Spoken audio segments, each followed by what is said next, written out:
السلام علیکم ورحمۃ اللہ وبرکاتہ۔ حاضرین خوش آمدید آپ کو دوسری ایپیسوڈ میں ابتدا سے انتہا تک کی اس سیریز میں۔ پچھلی ویڈیو میں ہم نے یہ بات کی تھی کہ اللہ تعالیٰ نے سب سے پہلی تخلیق کون سی کی، جس پر ہم نے علماء کے جو ہے وہ ڈفرینٹ اوپینینز بھی آپ کے سامنے رکھے۔ آج کی اس ویڈیو میں ہم یہ بات کریں گے کہ ان تخلیق کے بعد جو ہے دوسری تخلیق اللہ تعالیٰ نے کون سی فرمائی۔ اس پر بھی جو ہے وہ علماء کے ڈفرینٹ اوپینینز ہیں۔ کچھ کہتے ہیں کہ اللہ تعالیٰ نے باریک بادل جو ہے وہ تخلیق فرمایا۔ اب کچھ کے نزدیک یہ باریک بادل جو ہے وہ قلم کی تخلیق کے بعد ہوا، اور کچھ کے نزدیک جو ہے وہ یہ قلم، عرش اور پانی کی بھی تخلیق کے بعد ہوا۔ تو اس طرح جو ہے وہ حاضرین مختلف جو ہے وہ ڈفرینٹ اوپینینز ہیں اسکالرز کے اس چیز کو لے کر کے پہلی تخلیق کون سی تھی، دوسری تخلیق کون سی تھی، اس کے بعد جو ہے وہ کون سی تخلیق ہوئی۔ مگر علماء کا اس بات پر اتفاق ہے کہ ان سب چیزوں کے بعد جو کہ پہلی تخلیق میں شمار ہوتی ہیں، ان کے بعد جو ہے وہ اللہ تعالیٰ نے زمینوں آسمانوں کو جو ہے وہ 6 دن میں تخلیق کیا، کیونکہ قرآن مجید کی آیت جو ہے وہ بہت ہی واضح ہے، اور مختلف مقامات پر یہ آیت جو ہے وہ ہمیں ملتی ہے کہ اللہ تعالیٰ نے 6 ایام میں جو ہے وہ زمین و آسمان کو تخلیق کیا۔ اب یہ 6 ایام یا 6 دن کون سے ہیں، اس پر جو ہے وہ علماء کے ڈفرینٹ اوپینینز ہیں۔ کچھ کہتے ہیں کہ یہ دن وہی ہیں جو کہ زمین والے دن ہیں، اور کچھ کہتے ہیں کہ ان میں سے ایک دن جو ہے وہ 1000 سال کے برابر ہے۔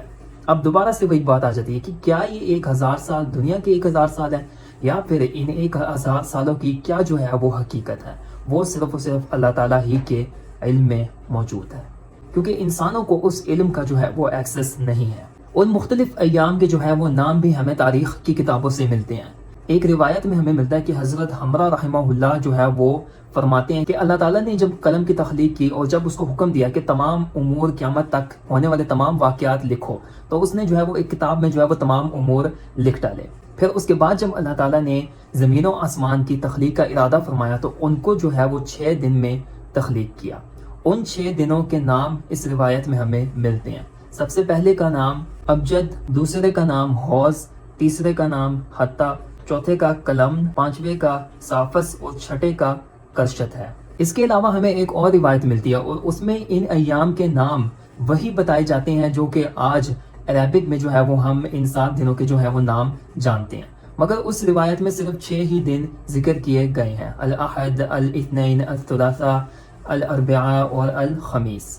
اللہ تعالیٰ نے ان 6 دنوں کو تخلیق کیا، اور پھر ان 6 دنوں کے حساب سے جو ہے وہ زمین و آسمان کی تخلیق فرمائی۔ دوستو، یہاں تک تو ہماری ساری انفارمیشن کمپلیٹ ہو گئی کہ پہلی چیزوں میں سے کون کون سی جو ہے وہ پہلی تخلیق کنسیڈر کی جا سکتی ہے، اور مختلف روایات بھی جو ہے وہ ہم نے ڈسکس کی، جن کی بیس پر اسکالرز کے، مؤرخ کے یا جو حدیث لکھنے والے ہیں ان کے ڈفرینٹ اوپینینز جو ہے وہ ہمارے سامنے آئے۔ اب دوستو جو ہے وہ ہم ذرا عرش کے اوپر بات کرتے ہیں کہ وہ کیسا ہے اور جو ہے وہ کس چیز سے بنا ہے۔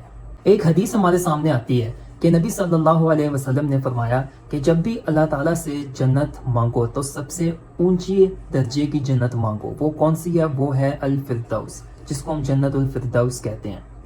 اب نبی صلی اللہ علیہ وسلم نے یہ کیوں فرمایا؟ کیونکہ جنت الفردوس سب سے ہائی رینک ہے، سب سے ہائی جنت ہے، اور اس کے اوپر اللہ تعالیٰ کا عرش ہے۔ ایک اور حدیث ہمارے سامنے آتی جس کا مفہوم یہ ہے کہ اس جنت میں رہنے والے عرش کی جو ہے وہ گروننگ سن سکتے ہیں، جو کہ اس کی تسبیح ہے۔ اس عرش کو جو ہے وہ 8 فرشتے اٹھائے ہوئے ہیں، اور اس کے اوپر ہمیں ایک حدیث بھی ملتی ہے کہ جو کہ بہت فیمس حدیث ہے، اور مجھے جو ہے وہ امید ہے کہ آپ سب نے جو ہے وہ سن رکھی ہوگی کہ نبی صلی اللہ علیہ وسلم نے فرمایا کہ مجھے اجازت دی گئی کہ میں عرش کے ایک فرشتے کے اوپر جو ہے وہ یا اس کی ڈسکرپشن پر بات کروں۔ اس کے ایئر لوب سے لے کر کندھے تک کا ڈسٹنس 700 ایئرز کا سفر ہے۔ اب یہ 700 سال کون سے ہیں کون سے نہیں ہیں وہ الگ بحث ہے۔ 700 سال کی مسافت کے برابر اس کے ایئر لوب سے لے کر کندھے تک کا ڈسٹنس ہے۔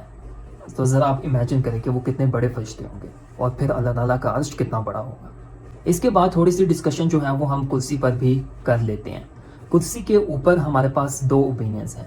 پہلا یہ کہ کرسی اللہ تعالیٰ کا علم ہے، اور اللہ تعالیٰ کے علم نے زمین و آسمان کو گھیر رکھا ہے۔ اور دوسرا جو ہمارے پاس اوپینین ہے وہ یہ ہے کہ کرسی فٹ سٹول ہے اللہ تعالیٰ کا۔ اب وہ کیسا ہے کیسا نہیں ہے اس پر ہم ڈسکشن نہیں کر سکتے، اور نہ ہی